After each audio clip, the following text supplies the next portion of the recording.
Hey folks, I'm Gokul Padmanabhan from Restoration Brokers of America. Each week I talk to owners from across the country who have questions of how to prepare and sell their restoration business. And I bring you those questions and some best practices with over 300 transactions in the restoration space.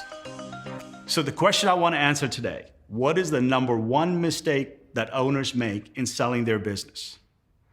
And the answer to that is very simple. They hold on to their business too long.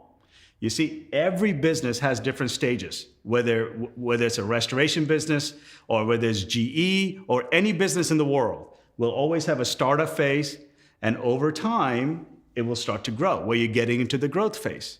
And then at some point, usually about 8 to 10 years of an owner owning the business, it will start to plateau.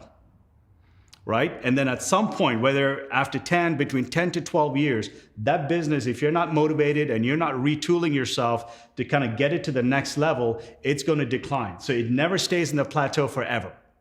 And that is the number one mistake that we see. So 5% of the folks that are calling us are selling their business when it's going up. And that's when you're getting the most valuation for your money, right? Buyers will pay a lot of money for a growing business.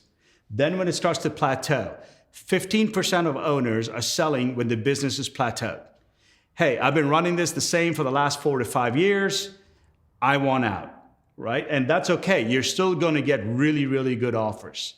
And at some point, when the business starts to go down, 80% of the owners that are calling us are holding on to the business until this stage.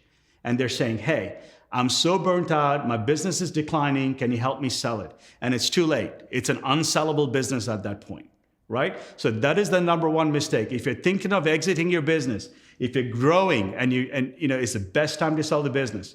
If it's plateauing, so sales have been kind of constant the last 4 or 5 years, profits have been constant, it's time to get out. All right, don't wait till the business starts to decline, and don't be part of that 80%. Thanks for watching. Click the link below, check out what we do. I'm happy to connect.